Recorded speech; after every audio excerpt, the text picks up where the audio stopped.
श्री कामिका एकादशी व्रत की संपूर्ण कथा। एक समय की बात है। धर्मराज युधिष्ठिर ने भगवान श्री कृष्ण से पूछा, हे प्रभु, सावन मास के कृष्ण पक्ष में आने वाली एकादशी का क्या नाम है?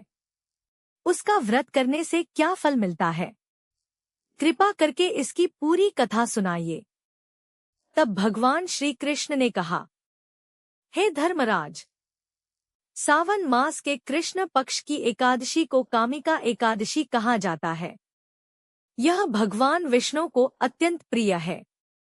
जो मनुष्य श्रद्धा और भक्ति से इस व्रत को करता है, उसके अनेक पाप नष्ट होते हैं और उसे भगवान श्रीहरि की कृपा प्राप्त होती है।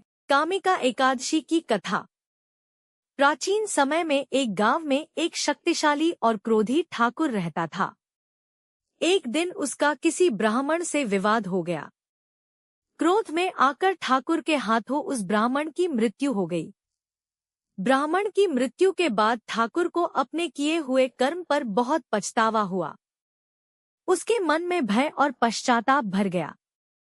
वह ब्राह्मण के अंतिम संस्कार में शामिल होना चाहता था, लेकिन लोगों ने उसे रोक दिया। ठाकुर ने पूछा, मैं अपने इस पाप का प्रायश्चित कैसे कर सकता हूँ? तब एक संत ने उसे भगवान विष्णु की भक्ति करने और कामिका एकादशी का व्रत रखने की सलाह दी। ठाकुर ने श्रद्धा से कामिका एकादशी का व्रत किया। उसने भगवान विष्णु की पूजा की, तुलसी दल अर्पित किया और पूरी रात भगवान का नाम स्मरण करते हुए जागरण किया। रात में भगवान श्रीहरि विष्णु ने उसे स्वप्न में दर्शन दिए। भगवान ने कहा, तुमने सच्चे मन से पश्चाताप किया और मेरी शरण ली है। कामिका एकादशी के व्रत और भक्ति से तुम्हारे पाप का प्रायश्चित हुआ है। अब तुम धर्म के मार्ग पर चलो और जीवन में कभी किसी को कष्ट मत देना। ठाकुर की आंखें खुली तो उसका हृदय भक्ति और शांति से भर चुका था। उसने अपना जीवन भगवान की सेवा और धर्म के कार्यों में लगा दिया। कामिका एकादशी का महात्म्य। भगवान श्री कृष्ण ने युधिष्ठिर से कहा, हे राजन, कामिका एकादशी के दिन भगवान विष्णु की पूजा करने से महान पुण्य प्राप्त होता है। इस दिन भगवान को तुलसी दल अर्पित करने का विशेष महत्व माना गया है।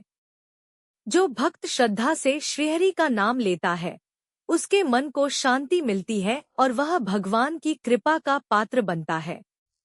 इस दिन भक्त प्रातः स्नान करके भगवान विष्णु का ध्यान करते हैं, व्रत का संकल्प लेते हैं और भगवान विष्णु की पूजा करते हैं। भगवान को पीले फूल, फल, धूप दीप और तुलसी अर्पित करते हैं।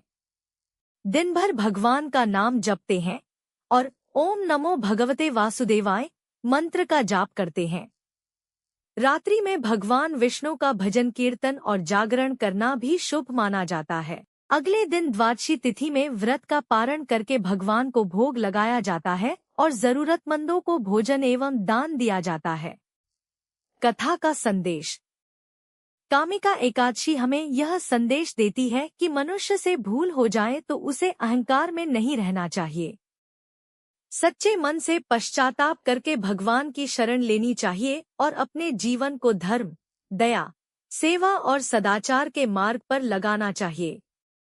जो भक्त श्रद्धा से भगवान विष्णु का स्मरण करता है, उसके जीवन में भक्ति, शांति और सद्बुद्धि का प्रकाश बढ़ता है।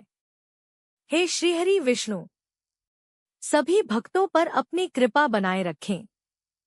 सभी के घर में सुख, शांति और समृद्धि प्रदान करें। जय श्री हरि विष्णु। जय कामिका एकादशी माता। ओम नमो भगवते वासुदेवाय।